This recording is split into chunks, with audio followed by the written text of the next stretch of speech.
Bana söyle ona. Ona söyle. Bana.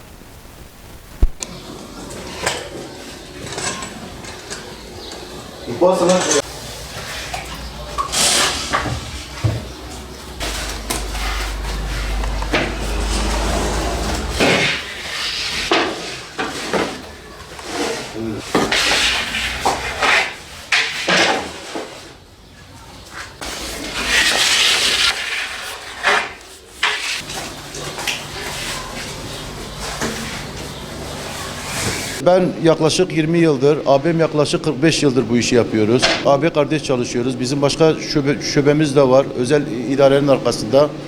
Yani komple ailemiz hepsi fırıncıdır. Tam buğday ekmek yapıyoruz. Peksimet, bohça ekmeği, şöyle tandır ekmeği.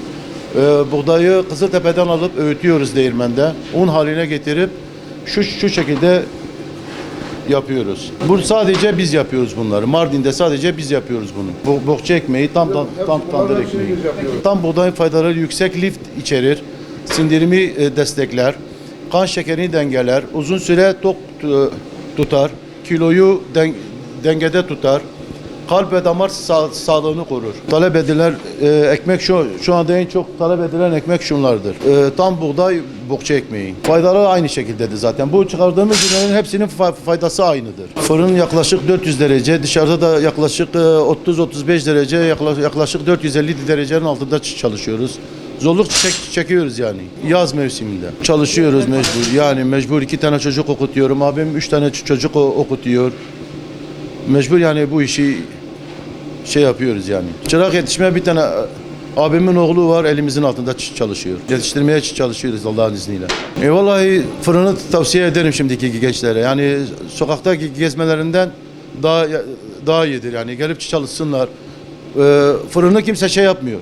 Desteklemiyor, özellikle gençlerimiz. Sabah saat 6.30'da açıyoruz, akşam 7.30-8 oldu mu yapıyoruz, bırakıyoruz. Yoğun olduğumuz dönemler kış aylarında güzel oluyor, serindir. Yazın fazla iş olmuyor zaten sıcaktan dolayı, millet hepsi pikniğe gidiyor, gidiyor. İşlerimiz biraz yapıyor yani.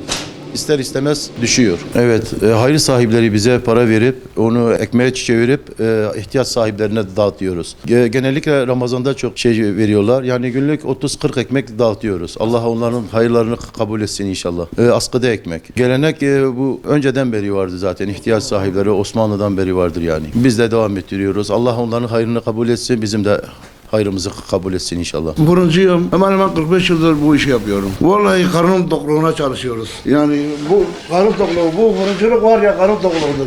Bu yüzden millet de bu işi var ya tasvip etmiyor. Başka işlere yöneliyorlar. İyi Allah'a şükür yani karnımızı doyuruyoruz. Evet 5 tane çocuk büyüttüm. Saat 6'da falan gelip açıyoruz. Saat 7-8'de bitiriyoruz. Zorluğu işte çok yorucu. Sabahtan akşama kadar ayak üstünde çalışıyoruz. Sabahtan akşama kadar saat 7'ye kadar 8'e kadar ayak üstünde çalışıyoruz. Vallahi yani alıştık artık ne yapalım yani. Hemen hemen 350-400 derece bazen 400 derece de vardığı oluyor yani alıştık artık. Yani zaten normal bir insan burada çalışamaz. Tabii yani zaten başka mesleğim yok. Çırak bu okuma çıktığından beri çırak bulamıyoruz. Okuma zorunluluğu çıktığından beri çırak bulamıyoruz. Yani o çocuklar okula gidiyor artık bu zorunlu olarak.